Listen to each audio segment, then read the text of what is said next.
नमस्कार, स्वागत है आपका जनगण मन 24/7 पर, जो कि मेरा यूट्यूब चैनल है। आप उसे लाइक करें, सब्सक्राइब करें। और माधवीपुरी बुच को लेकर खबर ये है कि लोकपाल की जो कमिटी है, जिसकी अध्यक्षता जस्टिस खानविलकर कर रहे हैं, उन्होंने उनको 28 जनवरी को वर्बल हियरिंग के लिए बुलाया है। वर्बल हियरिंग मतलब कि वो अगर चाहे तो पर्सनली ना आए, उनका लॉयर भी आकर अपनी बातों को रख सकता है। साथ में जो बाकी कंप्लेनेंट्स हैं, जिसमें एक महुआ मोइत्रा भी है, तृणमूल कांग्रेस की लोकसभा सांसद, उनको भी बोला गया है कि वो भी अपनी बातों को लॉयर के साथ रख सकती हैं या लॉयर के जरिए रख सकती हैं।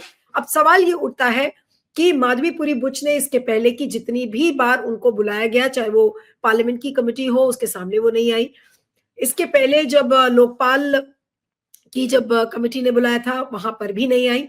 उसके बाद अब उन्होंने एक एफिडेविट 7 दिसंबर को दिया है, जिसमें कि उनके खिलाफ जो मिसकॉन्डक्ट और कॉन्फ्लिक्ट ऑफ इंटरेस्ट का मामला था, उसको एक एफिडेविट के जरिए उन्होंने अपनी बातों को रखा है। अब वो वर्बल हियरिंग के लिए उनको आना है। तो पहला तो सवाल ये है कि क्या वो वर्बल हियरिंग के लिए आएंगी। दूसरा ये सवाल है कि क्या जस्टिस खानविलकर, जो कि अध्यक्ष है लोकपाल के, क्या वो अब उनको पूरी क्लीन चिट देने की तैयारी में लग गए हैं। आज इसी से जुड़ा हुआ सवाल है और इस पर हम सुप्रीम कोर्ट के वकील और एक्टिविस्ट अरुण अग्रवाल जी से बात करेंगे। अरुण जी, आपका बहुत बहुत स्वागत है। Thank you so much for joining. और सर, पहला सवाल यही है कि लोकपाल के सामने अब इस वर्बल हियरिंग के क्या मायने हैं, जो 28 जनवरी को बताई जा रही है कि होगी। जी, वर्बल हियरिंग का ये मामला है कि ओरल हियरिंग होगी, और उसके पहले जो दस्तावेज जो उन्होंने माधवी बुच ने अपना एक्सप्लेनेशन दिया है, उसकी एक कॉपी जो है वो महुआ मोइत्रा और 2 और कंप्लेनेंट को सर्व कर दी गई है, क्योंकि उन्होंने तीनों का शायद एक ही में जवाब दिया है। एक नहीं, इसमें 3 कंप्लेंट थी। एक कंप्लेंट 13/8 की है, दूसरी कंप्लेंट 11/9 जो कि महुआ मोइत्रा की है, और तीसरी कंप्लेंट है 14/10 की। तो पहले 2 कंप्लेंट के ऊपर उन्होंने एक लोकपाल ने ऑर्डर पास किया था, तो उसके कंटेंट्स मालूम है।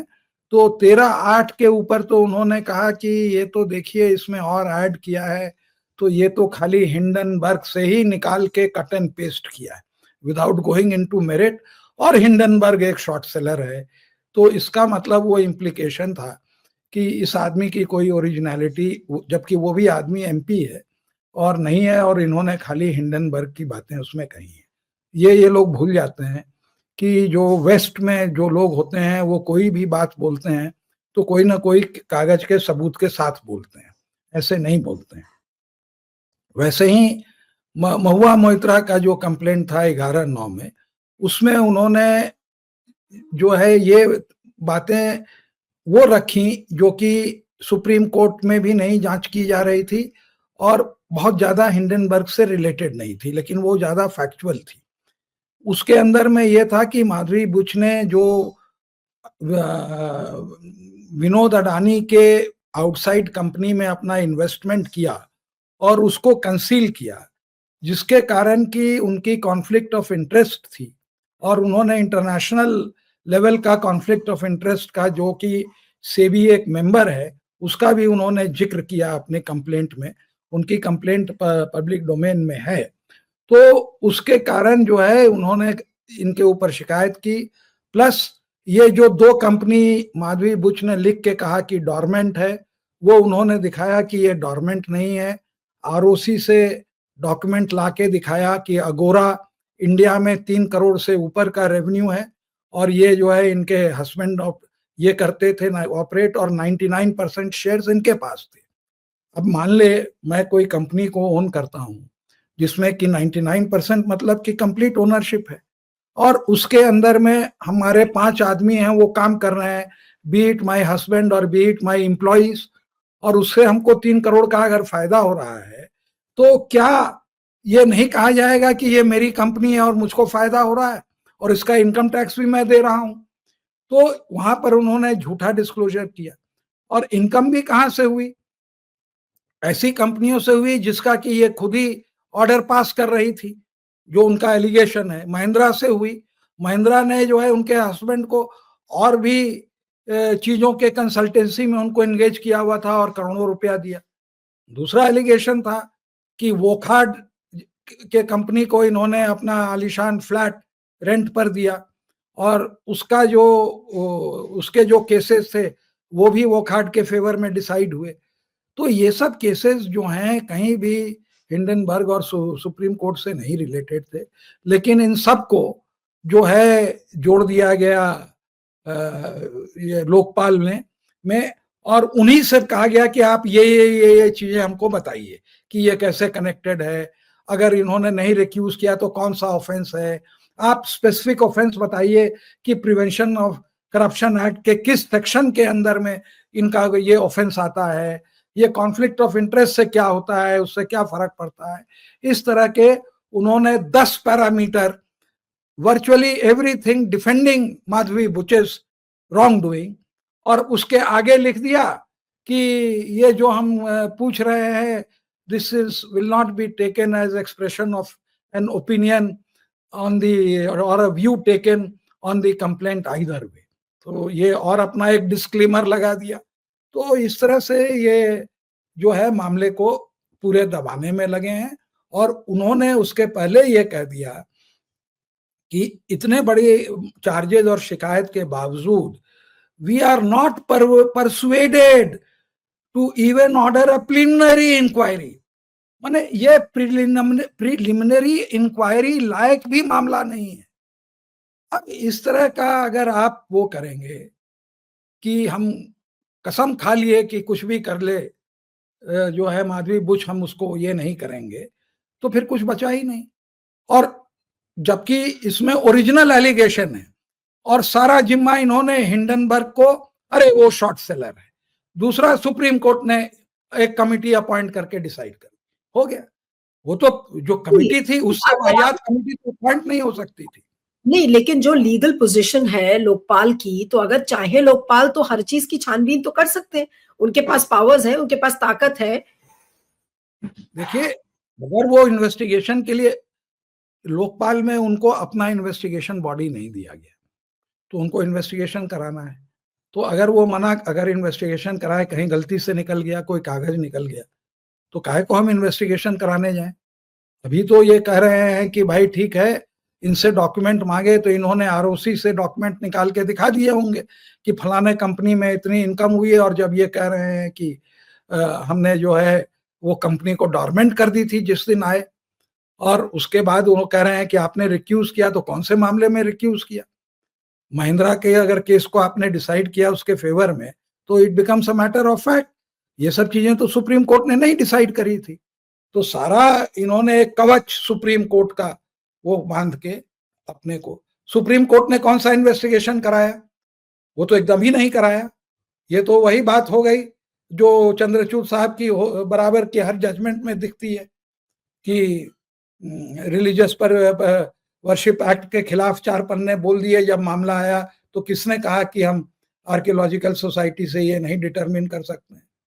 तो वही हाल यहाँ पे था, we must trust our regulator, और कमिटी बना रहे हैं उन्हीं के लोगों की। तो ये सब चीजें देखिए, you can fool all the people, लेकिन ऐसा नहीं है। जो लोग जानकार लोग हैं वो निकालेंगे और ये भी दिखाएंगे कि ये कमिटी कैसे फ्लॉड थी। क्या चीफ जस्टिस चंद्रचूड़ साहब को ये नहीं मालूम था कि सोमशेखरन का जो है अपॉइंटमेंट सरकार में 1 साल से पड़ा हुआ है और उसको उस कमिटी पर बना रहे हैं? और सब चीजें चलिए हम मानते हैं कि नहीं मालूम था, उसको उस कमिटी पर क्यों डाला उन्होंने? और जैसे ही कि उसने क्लीन चिट दी, वो बॉम्बे हाई कोर्ट का जो 1 साल से उसका अपॉइंटमेंट, एक छोटा सा उसने कोई आर्टिकल क्रिटिसिज्म का लिख दिया था जिसके कारण कि उसका अपॉइंटमेंट रुका हुआ था, वो तुरंत जो है अपॉइंट हो जाता है। तो what does all this show? और उससे क्या होता है कि जुडिशरी में जो है फेथ लोगों का कम होता ही जाता है। अब इसी में जो है एक कंप्लेंट में ये माधवी हाँ, नहीं, आप बोलिए फिर मैं पूछती हूँ। कि भवे साहब जो चेयरमैन थे, वो जब चेयरमैन बने सेबी का तो 50 शेयर स्टेट बैंक के थे, वो भी उन्होंने बेच दिए कि हमारे ऊपर कोई जो है उंगली नहीं उठाए। और तब वो एक्सेप्ट किए। वो पहले तो एक्सेप्ट ही नहीं कर रहे थे, उनको जबरदस्ती बनाया गया जब वो नहीं चाहते थे, तब भी उन्होंने, तो वो ईमानदारी दिखा रहे हैं। और ये लोग तो कह रहे हैं कि हम डोरमेंट हो गई कंपनी, और वो कंपनी चल रही है। वाह रे वाह। और उसको, नहीं, इनको लेकिन कुछ नहीं दिखता है कि उसमें कोई तो गलती नहीं दिखती है। ये है हमारे अरुण खान जी, वाले। एक बात चलिए और बिल्कुल बताइए जी। कि इनको ये पोस्ट कैसे मिली। ये तीस्ता सेटलवार्ड वाला जो, वो जाफरी वाला जो जजमेंट था, उसमें ये लिख दिया इन्होंने कि इन लोगों पर भी, ये लोगों ने जो केस किया है, झूठा केस किया है, जबरदस्ती किया है, इन पर भी एक्शन लेना चाहिए। दूसरे दिन लोग पहुंच गए, जो आदमी ने इतने दिन इन्वेस्टिगेट किया, और जो कि एक सॉलिसिटर एजी की वो ग्रैंड डॉटर थी, जिनके फादर इतने बड़े इज्जतदार अतुल सेटलवार्ड बॉम्बे हाईकोर्ट के लॉयर थी। ये चाहती तो कुछ भी बन सकती थी, पैसा कमा सकती थी, लेकिन उसने एक पब्लिक कॉज के लिए अपने लाइफ को डेडिकेट किया। उसको अरेस्ट करवा दिया उस जजमेंट से। और उसमें वो एक और जज थे महेश्वरी, जो कि कर्नाटका गए थे, जिनका की नाम बदला गया।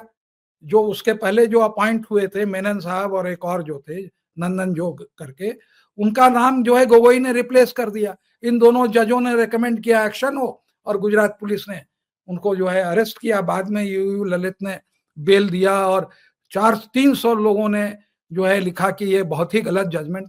तो इस तरह के अगर विंडिक्टिव लोग हैं कोर्ट में, जो कि as a sitting supreme court जज they are more loyal than the king, तो उनसे आप क्या उम्मीद कर सकते हैं। और वाकई ही वॉज रिवॉर्डेड, क्योंकि जितनी एनिमिटी तीस्ता सेटलवार्ड ने मोदी जी से ली, किसी ने नहीं ली। वो और चिदम्बरम दोनों को जेल भेजा गया। नहीं, दे लेकिन वर अरुण जी, ड्यूली हाँ, अवेंज्ड। नहीं, लेकिन अब जो पूरा माधवीपुरी बुच का जो केस है, अब उसको आप किस तरह से देखते हैं? क्या उसको, केस को क्लोजर क्या ये लोकपाल देंगे? क्योंकि लोकपाल के सामने अगर वो उनको पेश होना है 28 को, तो ये पूरा मामला एक तरीके से, नहीं, मेरा सवाल ये है कि क्या उनको अब क्लीन चिट देकर पूरे मामले को रफा दफा फाइनली लोकपाल करेगा? क्योंकि सुप्रीम कोर्ट नहीं ने हाथ आप खड़े कर दिए। नहीं नहीं, बस उसी प्रोसेस में हैं, वो लगे हुए हैं करने के लिए। मतलब कि प्रोसीजरली डिक्टेटोरियल एकदम नहीं बंद कर दें, क्योंकि फिर और मजाक उड़ेगा कि देखिए अमेरिका में मिलता है, यहाँ तो लोकपाल जो है क्लीन पाल चिट है, बन गया है। ये सब अरविंद केजरीवाल की देन है कि करप्शन के खिलाफ करके जो है पूरे देश में बीजेपी को उसने सत्ता में लाया, खुद बना, और करप्शन जो है चौगुनी तरह से बढ़ गया। दिल्ली में ही चले जाइए आप, उसके करप्शन के वो धंधे आप देखिए, पानी के परचेज में, इसमें उसमें, कौन सा क्लीन चिट भाई। और सबसे बड़ी बात आपको याद होगा, ये अभी याद आया कि जब राज्यसभा एमपी का नॉमिनेशन होना था, तो उसके पास कर्मठ लोग थे, जैसे आशुतोष थे, या एक और वो जर्नलिस्ट का नाम मैं भूल रहा हूँ, हाँ वो लोग थे, जिनको कि एक अच्छे वक्ता थे, जिनको राज्यसभा में वो तुरंत कोई गुप्ता को पकड़ ले आए और राज्यसभा सीट फॉर मनी तो दे दिया। कहाँ से ये गुप्ता आ गए, उसी के बाद लोगों ने छोड़ दिया। तो ये सब काम जो है, हर आदमी आता है ये बोल के कि हम करप्शन को बदलेंगे, और उसके ऊपर मूवमेंट करता है, और खुद जो है उससे बड़ा करप्शन करता है, जिसके कारण जनता भी ऊब जाती है कि भाई ये सब हमको जो है छलावा है, जब ये करप्ट हैं तो भाई हम भी अपना ही देखें, हम क्यों ये सब देखें। तो ये खुद करप्ट होते हैं, जनता को भी करप्ट बना देते हैं, और यही बिल्कुल, हुआ। बिल्कुल। एक आखिरी सवाल में अरुण जी, की क्या 28 तारीख को हम क्या एक्सपेक्ट कर सकते हैं कि क्या कुछ होने वाला है और उसका कॉन्सिक्वेंस क्या होगा? आप ये समझिए कि दोनों तरफ को ये सुन के एक बड़ा सुंदर सा ऑर्डर पास कर देंगे कि कुछ भी प्रूफ नहीं हुआ, और जो है ये केस को डिसमिस किया जाता है, कंप्लेंट को। और यही शुक्रगुजार रखिए कि इनके ऊपर वो, शायद हमें यहाँ तक याद है कि झूठा कंप्लेंट करने के ऊपर कॉस्ट है, तो शायद कॉस्ट ना लगाएं, या अगर होगा कि बहुत जैसे विंडिक्टिव थे तीस्ता सेटलवार्ड के खिलाफ, वही अगर यहाँ रवैया दिखाया, तो हो सकता है कि महुआ मोइत्रा और ये दोनों के ऊपर जो है कॉस्ट भी डाल दें कि आपने झूठी कंप्लेंट की। कोई आप उम्मीद ही मत, पहले ही इन्होंने कह दिया ना कि matter is not fit for preliminary investigation. लीजिए, तो मतलब सिर्फ दिखावा और छलावा है ये लोकपाल की इंक्वायरी। एकदम एकदम। अगर मैं रहता तो कम से कम महिंद्रा वाला केस और अगोरा वाला केस, ये दोनों केस में हम कहते हैं कि ये डॉर्मेंट कैसे हुआ, तुमने इसमें से कमाई कैसे करी, तुमने कैसे नहीं रिक्यूज किया, वो भी नहीं, सब चीज सुप्रीम कोर्ट हिंडनबर्ग। जी चलिए, आपका बहुत-बहुत शुक्रिया Arun ji. Thank you so much for joining. Thank you.